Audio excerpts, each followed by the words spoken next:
Bonjour à tous, Et à toutes. ici Tsubasa. Et mon ami Magma. Nous allons vous présenter le match de Tsubasa contre Eleanor 31. Et franchement... 31. Ah, je sais pas. Mais pourquoi tu dis ça? J'en sais rien. T'as pas d'infos, t'annonces 31. Non mais ça va, calme-toi. Non, mais j'en sais rien. Bon, après, toujours est-il, c'était quelqu'un qui semblait a priori très sympathique. Et donc j'ai joué contre lui, donc c'était le troisième match. Contre elle Tu viens de me dire l'inverse? C'est une personne. Oui, j'ai joué contre cette personne. Eh bah Donc, oui. mon troisième match de... Si tu veux. J'ai joué contre cette personne, donc mon troisième match de poule, sachant que j'avais gagné les deux premiers 2-0. Donc c'était le match entre guillemets décisif, justement pour accéder donc à la phase suivante et finir premier du tournoi. D'accord. Enfin, premier de, on va dire De la phase de poule, de la phase de pour aller justement à la phase suivante. D'accord, ok. Donc tu jouais Golgari, mid, Ouais, c'est ça. et lui joue Mono Bleu Tempo, c'est ça? Elle. Non, en tout cas, je sais pas. effectivement. Et donc c'était Golgari mid contre Mono Bleu Tempo. D'accord, ok. Bah du coup, on va voir ça tout de suite. J'espère que ça vous plaire, c'est parti. Donc là justement, donc c'est le tout début du match. Donc on a lancé justement le mode duel donc sur MTG Arena Ouais. qui permet de jouer contre un ami ou une connaissance. Qui est pas très adapté pour le BO3, ce que j'ai cru comprendre. Nous n'en parlons pas dans cette vidéo. Là voilà, donc c'est justement la main 7. Bon, 3 landes, 4 cartes actives. 3 landes Pas de noires. chance de verre. Ouais voilà, honnêtement tu peux pas garder une main comme ça. Ah non, bien sûr.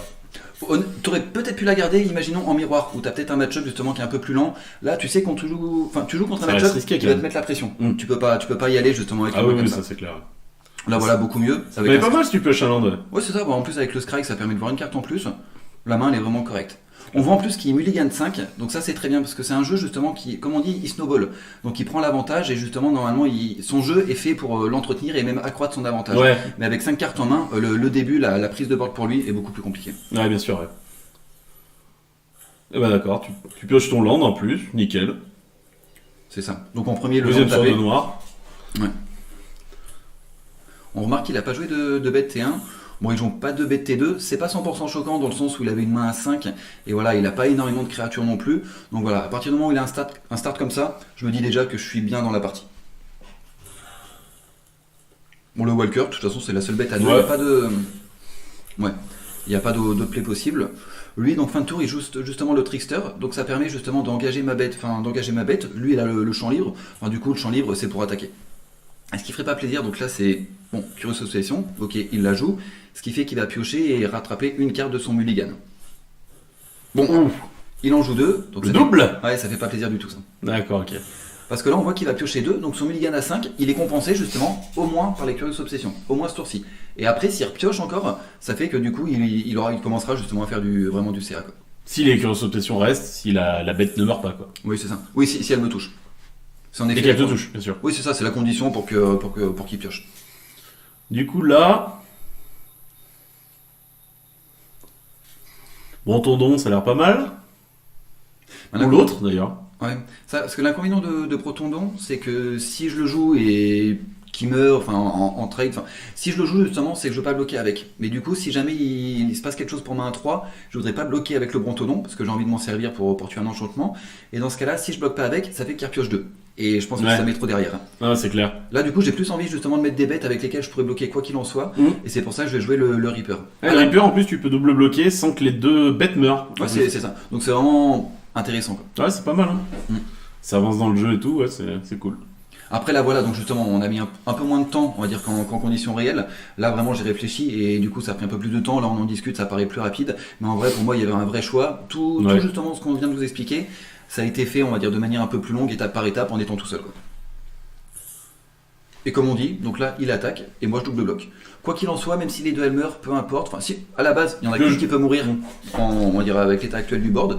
Si les deux meurent, c'est pas grave, je pioche 2 et il a pas pioché lui. Une nouvelle fois, il reste avec 3 cartes en main, tant qu'il fait pas de CA. Les deux ne peuvent pas mourir, de toute façon. Non, mais si jamais il rajoute un petit truc, on sait jamais. Il y a quoi comme carte qui rajoute des trucs en mono bleu tempo? C'est la colle? C'est la colle? Non, mais tu me poses des questions pièges aussi. Eh oui, bien sûr. Non, ouais, honnêtement, il n'y a rien, surtout que les decklists étaient Sa bête ne peut pas mourir avec Dagon. Oui, elle peut ne pas mourir, mais effectivement, je crois pas qu'il puisse la booster. La booster. Et du coup, il te tue le Walker. C'est ça. C'est étonnant quand même. Bah, à moitié, parce que le Walker, vu sa situation, il peut pas se permettre, on va dire, que je regagne 6 PV, Ouais, par exemple. d'accord. La bête, elle peut grossir. La 3-2, elle est moins dérangeante pour lui, quoi. D'accord, ok. Donc là, bon, on voit que je pioche quelques landes. Voilà, c'est pas On aurait aimé justement quelques cartes actives. Je sais même plus ce que je joue, honnêtement, à ce tour-ci. Après, là, concrètement, on va dire en tant que tel, je pense que, de toute façon, effectivement, un land. Mais. Je sais pas, tu jouerais quoi là? De toute façon, ce serait le Brontodon, non?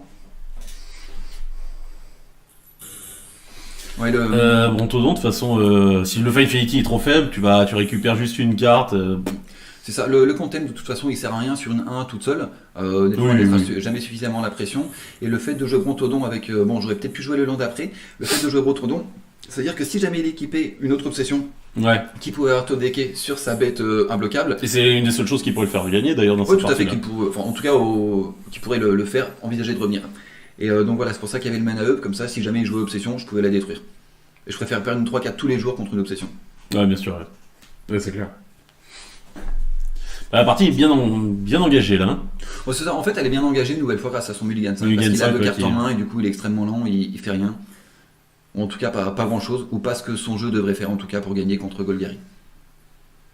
Parce qu'à la base c'est vrai que le match-up est légèrement favorable pour Mono Bleu, surtout à la une, mais c'est sûr que s'il part avec deux cartes en moins, c'est quand même un match-up justement, il y a une notion on va dire de CA. Et si lui, donc on va dire, est derrière dès le début et qu'il n'arrive pas à se nourrir justement avec ses cartes, il revient pas quoi. Donc voilà, on voit que c'est le jeu à gros et qu'à la fin de ce tour, je suis devant justement en termes de cartes. On est à égalité au niveau des PV, mon board est un poil plus impressionnant. Avec le Brontodon qui repop. Donc là voilà, je vous fais une finality parce que de toute façon j'ai pas d'autre play ce tour-ci et ce que je veux c'est continuer justement à dérouler mon plan de jeu. La 3-2 elle est bien mais elle ira pas 100% au bout. Bon là il joue Negate, honnêtement c'est pas bien grave.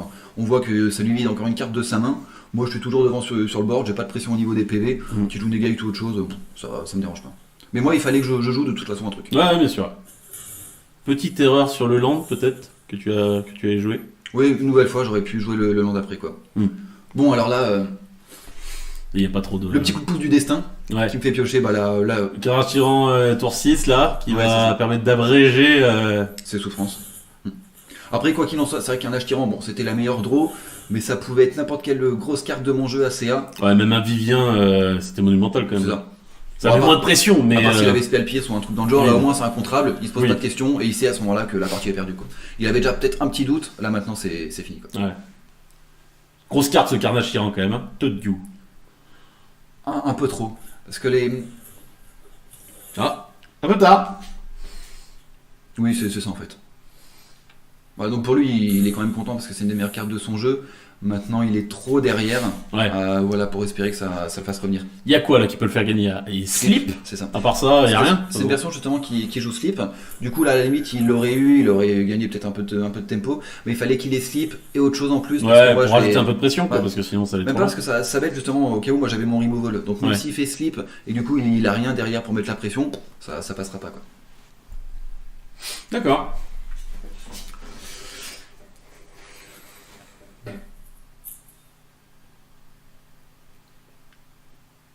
Bon là rien de compliqué, on sent justement qu'on s'approche de la fin de la partie et à ce moment-là, même si on est très bien, on se pose quand même la question, qu'est-ce qui pourrait me faire perdre?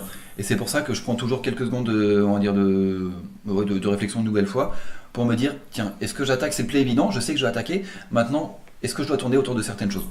Bon ça effectivement c'est pris en compte, mais quoi qu'il en soit, dans les calculs ça change pas grand-chose. Ouais. Ça fait un trade, il prend de toute façon les 6, enfin 6 si jamais il bloque, donc 6 au minimum. Ouais. Bien. Gagner cette petite partie. Là, de toute façon, tu vas faire une finality en deuxième phase. Alors le fan finality est pas obligatoire. Après je l'ai fait parce que ça lui aura son board. Ça en va fait. sur la win là. C'est ça. Parce que le gars maintenant, même s'il pioche slip, il a plus de board, donc voilà. N'importe quelle carte qui pioche, t'as le tyran qui va mettre le dernier dégât, et c'est terminé quoi. Ça. Comme je disais il y a quelques secondes, donc la partie elle est gagnée, il y a peut-être 1% de chance que je la perde, et le fait de jouer justement ce fan finality de rater son board, ça enlève le pourcent. Donc là, non, quand, mais c'est fini. quand on dit ça peut être genre en gros échec et mat quoi.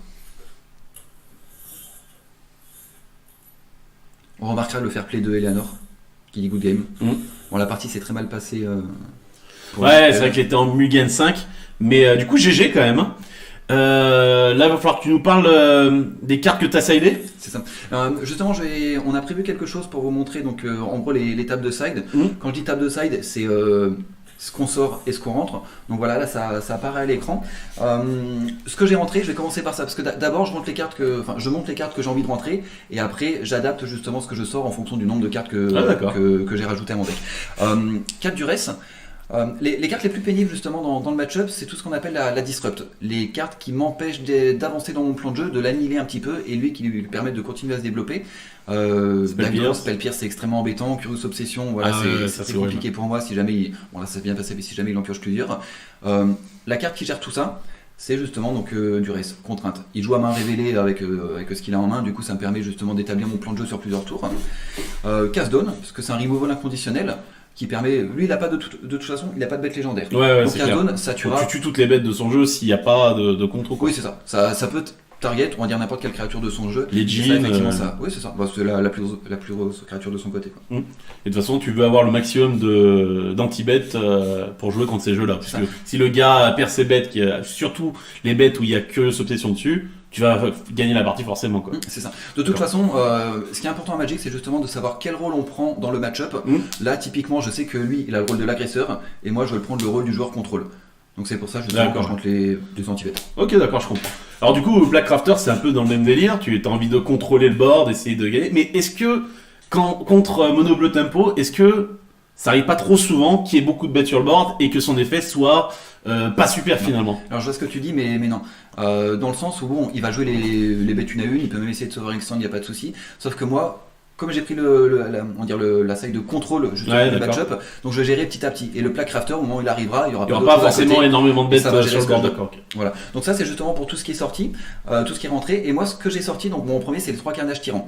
Voilà. Ça coûte cher, même si la carte est très forte, on l'a vu, mais ça coûte 6 et une carte qui arrive au tour 6 dans l'idéal. Dans ce match-up là. C'est ça. La partie où elle est déjà perdue, où elle est déjà gagnée. Et en fait c'est très bête ce que je veux dire, mais dans ce match-up, si je veux gagner, il faut d'abord avant tout que je pense à ne pas perdre. Et donc voilà, c'est pour ça que je rentre des cartes plus actives et que j'en sors justement des cartes, on va dire, qui coûtent cher.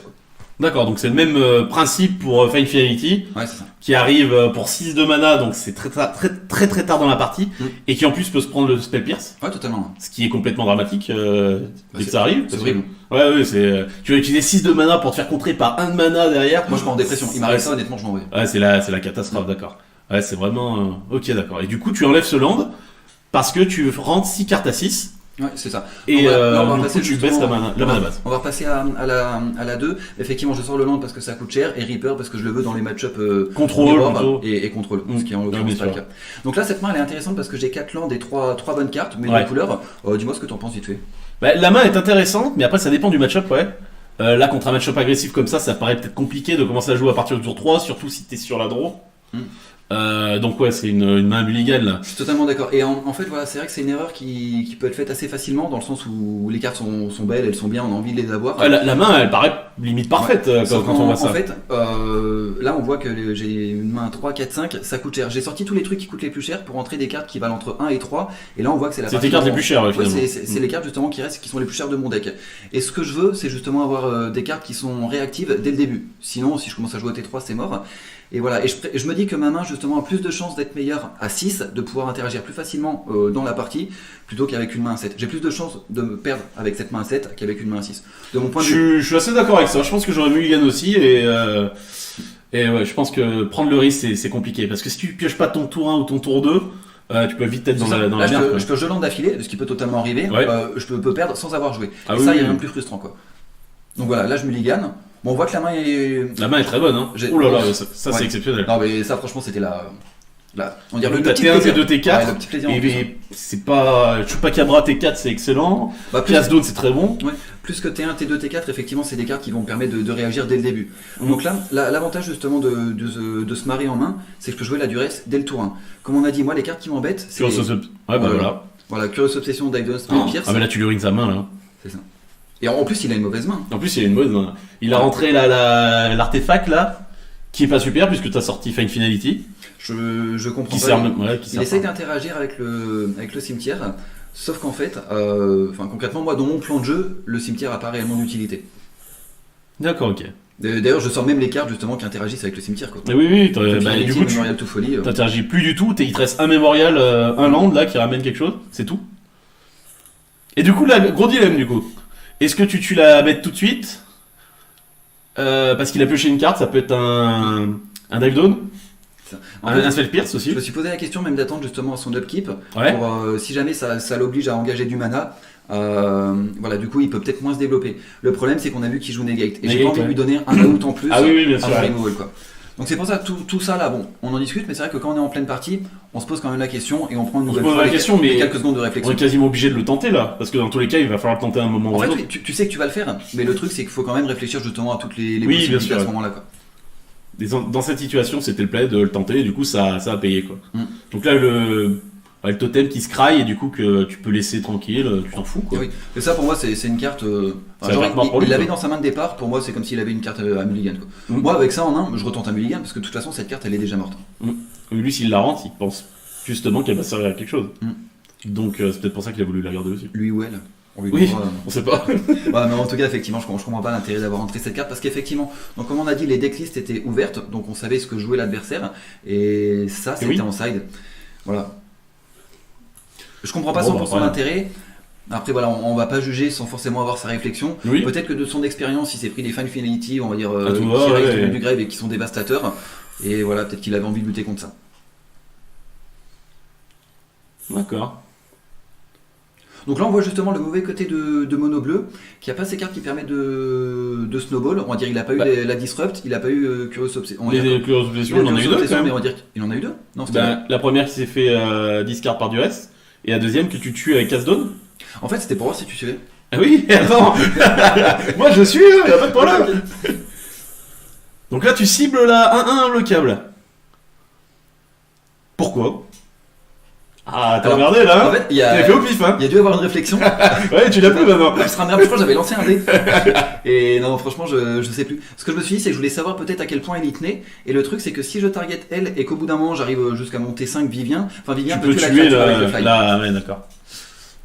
Donc voilà, c'est vrai que c'est une réflexion, on va dire, qui porte sur à minima 2 tours. Maintenant, effectivement, on sait qu'un des aspects stratégiques, c'est de pouvoir justement établir ton plan de jeu Ouais. sur plusieurs tours, quoi. Donc là, on voit justement qu'il préfère ça à un bloquable à ça à un vol. Ok, pas de souci. Très bien, Mm. il est full tap. Tu lui mets une choupa cabra là pour lui tuer ça à 1 Ouais, ou... oui. Retournons justement, c'est comment dire, c'est un beau body, mais c'est vrai que son intérêt, on va dire, c'est surtout tuer les Curious Obsessions. Donc du coup, on le garde plus en backup. Là, on a un anti-bet inconditionnel. Oui, mais ça va. là on a joué vite, mais est-ce qu'on avait peur forcément de ça 1-1? Elle faisait pas grand chose toute seule. Si le gars joue une Curious Obsession, t'avais un bon tendon sur le board, t'aurais pu le sacrifier pour lui tuer ça. Tu vois, à l'inverse, là si tu pioches pas de land, ah bon bah ça revient à peu près au même. Ouais, bon là, ça se passe bien. Mais je veux dire, suivant ton raisonnement, donc si j'avais joué Brontodon en premier, imaginons, je joue Curious, je le sacrifie. Oui, et si je joue pas Curious, t'as une 3-4 et lui une 1. Et tu gardes un Chupacabra justement pour un Djinn qui arrive. Ouais, ça fait que je joue le Chupacabra au tour d'après, et ce qui fait que j'aurais perdu 1 dans l'histoire pour rien. Et donc pour justement avoir une réponse à un Djinn, là parce que là si tu pioches, là t'as pioché l'anti-bet, Mm. si t'avais pioché un land t'avais Vivien, mais si tu piochais aucun des deux, t'aurais pas pu gérer le Djinn, ça aurait peut-être pu être embêtant, tu vois. Alors ouais, bah après justement, je comprends qu'il y a une histoire de pourcentage probabilité. Maintenant, faut calculer la probabilité qu'il pioche une bête déjà et qu'en plus je vais la tuer et qu'en plus je pioche ni land ni removal. Sachant Ah oui, non qu'effectivement, mais après ça, la probabilité est faible, hein, bien sûr. Moi je te pose la question pour avoir vraiment toutes les Ouais. situations possibles. Je te dis pas que le play était mauvais, loin de là, parce que je pense qu'il était très décent. Mais c'est juste pour en discuter, pour savoir si... Ouais. je suis totalement d'accord avec toi. Et, Comme t'as joué vite, voilà. Ah, j'étais pressé, j'avais envie d'aller manger. Ah bah attends. Bon argument pour jouer très vite d'ailleurs. Bon bah là, ouais. Ça Là, paraît bien parti, hein. C'est ça. Là, je crois que du coup, je joue le Brontodon parce que je suis bien sur le board et ce que je veux, c'est tuer la partie le plus vite possible. Et même si Vivien, Oui. la carte est, on va dire, un power level plus important, moi, ce que je veux, c'est gagner. Ouais, complètement, ouais. Mais Vivien en plus se fait contrer par plus de cartes. Alors que Brontodon se prend juste s'il les a... les Senscateurs. Ouais, il joue Wizard Retorts. Oui, aussi, ouais. Mm. Mais Vivien se le prend aussi, mais... bon bah c'est pas trop grave. Pendant qu'il fait ça, il met rien sur le board, t'as le board, les PV... Oui, c'est ça. En gros, lui, parce que justement, donc j'ai le rôle normalement du contrôle, mais là on voit que c'est lui qui l'a pris. Sauf que lui, son deck est pas du tout fait pour ça. Il est pas adapté. Ouais. À partir de ce moment-là, si moi j'ai le board, que je mets la pression et que lui essaye justement de contrôler la partie, il n'y arrivera pas. Ouais, c'est clair. Son monobleu, à partir du moment que ça agresse pas, que ça a pas de bête avec Curious Obsession dessus, et que la partie dure, c'est un jeu qui perd. C'est pas un jeu qui est fait pour repasser devant. C'est un jeu justement qui a d'égalité, il peut prendre l'avantage, mais une fois qu'il est derrière, il est pas fait pour repasser justement. Donc, à part Triple Jean, on va dire, qui peut peut-être aider à faire des choses. Mais... Ça peut arriver avec l'aliment des étoiles, mais... Ça paraît pas mal embarqué tout ça.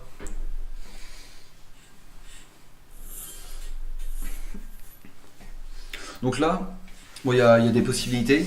Enfin, de toute façon, il y aura une phase de bourre de mon côté, une phase d'attaque. Après, on va quand même essayer de gérer le Jin. L'intérêt de Vraska Content au-dessus de Vivien, c'est que... Tu peux payer. Oui, s'il a Spell Pierce, je peux payer les 2 supplémentaires. Bon, il a Dagon. Bon. Voilà. En tout cas, c'est une carte pour une carte. Ça disrupt justement contre mon removal. Moi, ça me dérange pas. Toujours est-il, j'ai le board. Donc, il est à 6. J'attaque. Il n'y a pas de possibilité qu'ils te mettent une 2-2 pour bloquer, qui pourrait un peu t'emmerder ou quoi. Non. Donc, bien. Et non, rondement mené comme partie. Justement pour être sûr s'il y a un deuxième bloqueur. C'est ça.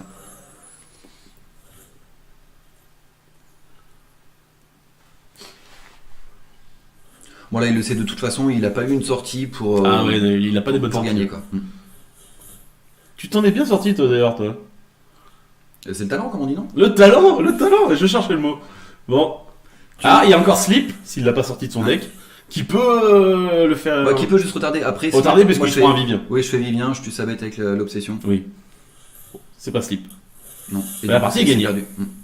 Enfin c'est perdu pour Eleanor. Une nouvelle fois. Et bien GG à lui, dommage qu'il ait pas eu des sorties exceptionnelles. C'est ça. Bon après c'est vrai qu'effectivement genre le match-up c'est bien mis. Donc là voilà, la partie était finie, donc du coup on repasse en plein écran. Ce qu'il faut savoir c'est que donc du coup j'ai gagné 2-0. Du coup tu gagnes 2-0, tu finis à 3-0 dans la phase de poule. C'est ça. Donc gros GG à toi, franchement c'est nickel. Hein. Bon, merci, j'avoue que ça fait plaisir. Après en toute honnêteté avec vous, j'avais gagné 2-0 les 2 premiers matchs, j'avais les tiebreakers en français, ce qu'on appelle les départages, qui m'étaient favorables. Donc quoi qu'il en soit, j'étais assuré de finir le premier et du coup de passer donc à la phase suivante. D'ailleurs je parle de phase, de poule, de tournoi, ce genre de choses. J'en profite pour dire 2 mots à Val et PL. Franchement merci à vous. Gros GG les gars, c'est super ce que vous avez fait. Exactement. En fait vous êtes les instigateurs du plus gros tournoi communautaire français, 256 joueurs, c'est absolument monumental. C'est énorme. C'est du jamais vu. Voilà, merci à vous et continuez de faire la belle magie les gars. En tout cas, on espère que cette vidéo vous a plu. Si c'est le genre de contenu qui vous intéresse, n'hésitez pas à nous le faire savoir. Voilà, donc vous pourrez nous le dire via les différents réseaux sociaux. Vous pouvez en trouver sur Twitter, Twitch, YouTube, Facebook. Donc voilà, dites-le nous et on vous fera partager nos matchs des prochains tournois. C'est ça. Au revoir à tous et à toutes.